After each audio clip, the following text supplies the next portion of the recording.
வணக்கம் நண்பர்களே, சிபிஎல்லின் சிந்தனைக்களம் தினம் ஒரு திரவியம் நிகழ்ச்சிக்கு உங்களை அன்புடன் வரவேற்கின்றேன்.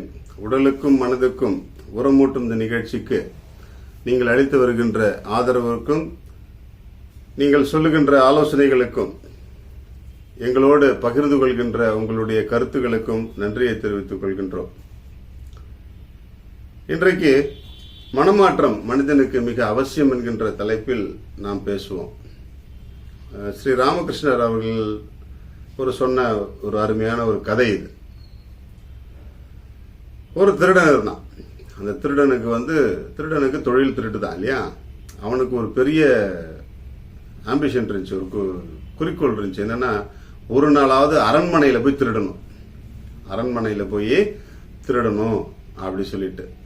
ஏன்னா மிகவும் பாதுகாக்கப்பட்ட இடம் இல்லையா, அந்த இடத்துல போய் நம்ம திருடி நம்ம சாதனையாளனா மாறணும் அப்படின்னு சொல்லிட்டு, ஒரு சாதனை திருடனாக மாறணும் அப்படின்னு சொல்லிட்டு அவன் ரொம்ப முயற்சி பண்ணி ஒரு நாள் என்ன பண்ணா, அதற்காக நேரம் வாய்த்தப்போ அரண்மனைக்கு போயிட்டான். அரண்மனையில அரசனுடைய அந்தரங்க பகுதிக்கு போயிட்டான். அவனுடைய முயற்சிகள் யாரும் கண்ணில் படாத அளவுக்கு அப்படியே நைஸா போய் அரசனுடைய அந்த புறத்துல அவனுடைய படுக்கை அறைக்கு பக்கத்துல போய் ஒளிஞ்சுக்கிட்டான். ஏன்னா அரசர்லாம் தூங்குனதுக்கு அப்புறம் அங்கதான் நிறைய நகைகள்லாம் இருக்கும், தங்கம் வெள்ளி வைடூரியம் எல்லாம் இருக்கும் இல்லையா, அதெல்லாம் எடுத்துட்டு போயிடலாம் அப்படின்னு சொல்லிட்டு அவன் போய் அங்க ஒளிஞ்சுக்கிட்டான். அவன் ஒளிஞ்சிட்டு இருக்கிற நேரம் பேச்சு குரல் கேட்குது. 2 பேர் பேசிக்கிட்டு இருக்கிற போற சத்தம் கேட்கறது, காதை கூர்ப்பாக்கி கவனிக்கிறான். போச்சு, நம்ம மாட்டிக்கிட்டோம் போல் இருக்க, யாரும் பேச்சு சத்தம் கேட்குதுன்னு, யாரும் தூங்காம இருக்காங்களேன்னு சொல்லிட்டு மனசுக்குள்ள ஒரு பயம் வேற. இருந்தாலும் என்ன பேசுறாங்கன்னு கேட்கலாம் அப்படின்னு சொல்லிட்டு அவனுக்கு ஒரு குறுகுறுப்பு. கடைசியில் யார் பேசுறான்னு பார்த்தா அந்த அரசனும் அரசியும் பேசிக்கிட்டு இருக்காங்க. அவர்களுடைய மகளுக்கு திருமணம் செய்து வைப்பதற்கு ஏற்பாடு செய்வது சம்பந்தமாக அவங்க பேசிக்கிட்டு இருக்காங்க. அப்போ ராணி சொல்றாங்க, நம்முடைய மகளுக்கு திருமண வயசு ஆயிடுச்சு, அவளுக்கு நல்ல ஒரு மணமகனை பார்த்து திருமணம் செய்து வைத்து நம்முடைய கடமையை முடித்துக் கொள்ள வேண்டும், இதற்கு நீங்க என்ன ஏற்பாடு செய்ய போறீங்க அப்படின்னு சொல்லிட்டு அரசன்ட்ட கேட்கிறாங்க. அப்ப அரசர் சொல்றாரு, திருமணம் செய்து வைக்கின்ற மணமகன் எதற்கும் ஆசைப்படாத ஒரு மனிதனாக இருக்கணும். ஏன்னா நம்முடைய மகளை நன்றாக பார்த்து கொள்ளக்கூடிய, நம்முடைய நாட்டுக்கும் நம்முடைய நாட்டு மக்களுக்கும் நாம் சேர்த்து வைத்திருக்கக்கூடிய செல்வத்துக்கும் அதிகமாக இழப்பு ஏற்படாத வகையில் இருக்கக்கூடிய ஒரு நல்ல மனிதனுக்கு திருமணம் செய்து கொடுத்தால் நன்றாக இருக்கும். இதுக்கு சரியான ஆள் யாரா இருக்கும் அப்படின்னு சொன்னா, ஒரு நல்ல சாதுவா பார்த்து, ஒரு விரதம் இருக்கிற ஒரு சாதுவா பார்த்து கல்யாணம் பண்ணி கொடுத்துட்டா நம்முடைய மகளுக்கும் ஆதரவாக அனுசரணையாக இருக்கும் அப்படின்னு சொல்லிட்டு அவங்க யோசிக்கிறாங்க. ஓகே, அப்ப சாதுவா பார்க்கணும்னா எங்க பண்றதுன்னா, ஆற்றங்கரையில நிறைய சாதுக்கள் தினமும் கூடுவாங்க, தினமும் விரதம் இருப்பாங்க, நோன்பு இருப்பாங்க, தவம் இருப்பாங்க. அப்ப அவங்கள்ட்ட போய் நம்ம யாராவது நம்மளுடைய மகளை திருமணம் செய்து கொள்கிறீர்கள் கேட்டு அவர் நல்ல சாதுவா பார்த்து எளிமையான ஒரு திருமணத்தை நடத்தி நம்முடைய மக்களை எப்படி நாம மகிழ்ச்சியா நிம்மதியா வச்சிருக்கோமோ அதே போல அவர்களும் தொடர்ந்து அந்த நிலையை பின்பற்ற வேண்டும் அப்படின்னு சொல்லிட்டு திட்டம் போடுறாங்க. இது அந்த திருடன் கேட்கறான்,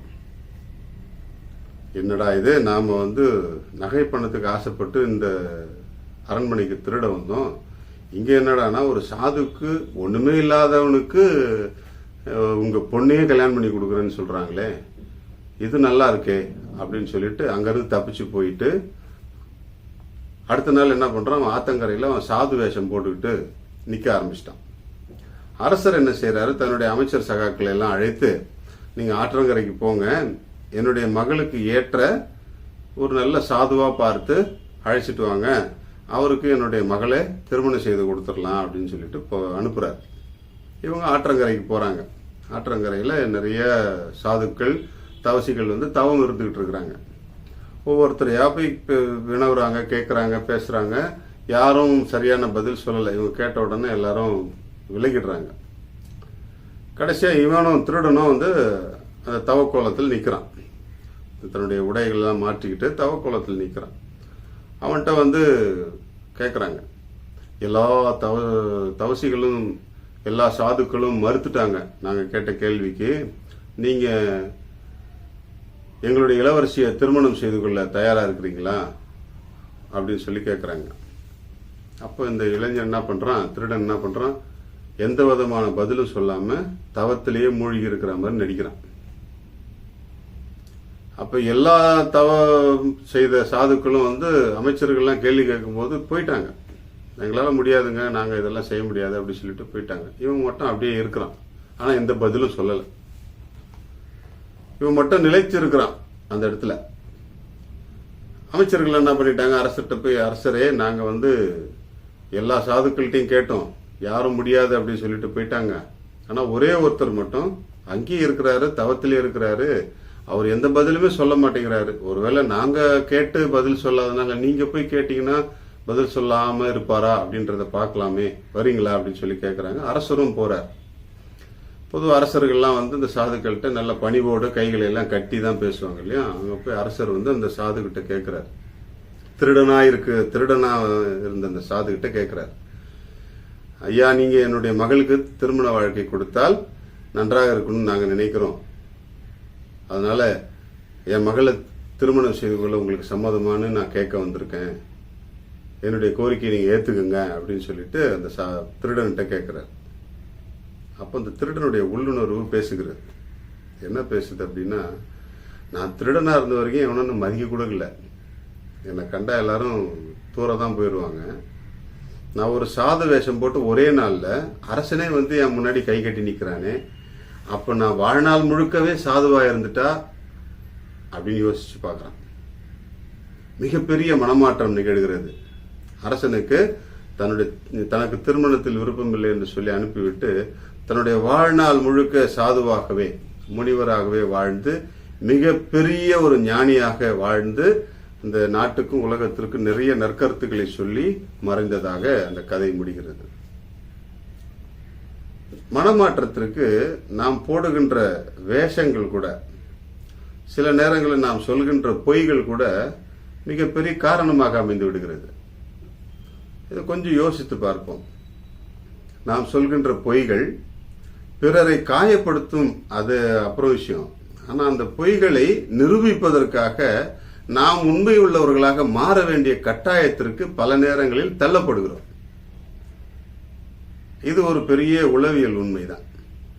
அப்போ அந்த திருடன் நினைத்தது போலவே நாம் சொன்ன ஒரு சிறு பொய்க்காக, நான் போட்ட ஒரு சிறு வேடத்திற்காக இந்த நாட்டினுடைய அரசனே என்னை பணிவோடு நின்று என்கிட்ட பேசும்பொழுது நான் வாழ்நாள் முழுக்கவே இதே நிலையில் இருந்து விட்டால், உண்மையுள்ளவனாகவே இருந்து விட்டால் எப்படி இருக்கும் என்று அந்த சிந்தித்து பார்த்தான்.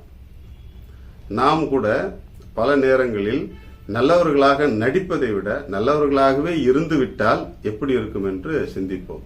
ஒரு நல்ல அருமையான ஒரு உளவியல் கதை ராமகிருஷ்ணர் அவர்கள் சொன்னது. நாம் எத்தனை நாட்கள், எவ்வளவு நேரம் நம்முடைய வாழ்நாட்களில் நல்லவர்களாக இருக்க முயற்சி செய்கிறோம். சில நேரங்களில் நாம் சொல்லும் பொய், நமது வேடம் கூட உண்மையை நோக்கி வழிநடத்தி செல்லும். இதை நாம் உணர வேண்டும். நம்முடைய தன்னிலை உணர்ந்து தன்னலம் துறப்போம், நன்னலம் பேணுவோம்.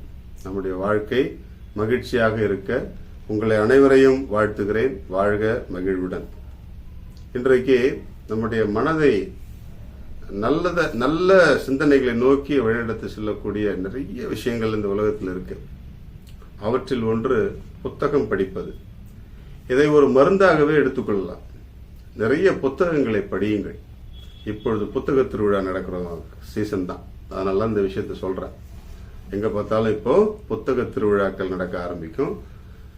இந்த புத்தகங்களை படிக்க படிக்க படிக்க நம்முடைய அறியாமையை நாமே அறிந்து கொள்ள ஒரு வாய்ப்பு கிடைக்கும். அது ஒரு மருந்தாகவே எடுத்துக்கொள்வோம். நிறைய சண்டை சச்சரவுகள், பிரச்சனைகள், குழப்பங்கள், சூழ்நிலைகள் எல்லாம் மாறத்துக்கு இந்த வாசிப்பு, புத்தக வாசிப்பு ஒரு மிகப்பெரிய மருந்தாக அமையும். அது எந்த புத்தகமாக இருந்தாலும் பரவாயில்லை. நல்ல புத்தகங்களை தேடி பிடித்து வாங்கி படிப்பதற்கு நாம் முன் வருவோம். செல்போன்ல பார்த்து, லேப்டாப்ல பார்த்து படிக்கிறத விட புத்தகங்களை புரட்டி பார்த்து படிப்பது, எந்த பக்கத்தில் வேண்டுமானாலும், முதல் பக்கத்திலிருந்து இறுதி பக்கம் வரை எந்த பக்கத்தில் வேண்டுமானாலும் நம்முடைய வாழ்க்கைக்கு தேவையான ஒரு சிறு புள்ளி அங்கு இருக்கும். அந்த புள்ளி நம்மை பாதிக்கும் அளவிற்கு எல்லா புத்தகங்களிலும் ஒரு வார்த்தை இருக்கும், ஒரு வரி இருக்கும், ஒரு பக்கம் இருக்கும். அதை வாசிக்க வாசிக்க நம்முடைய வாழ்க்கை மாறும். வாழ்க மகிழ்வுடன்.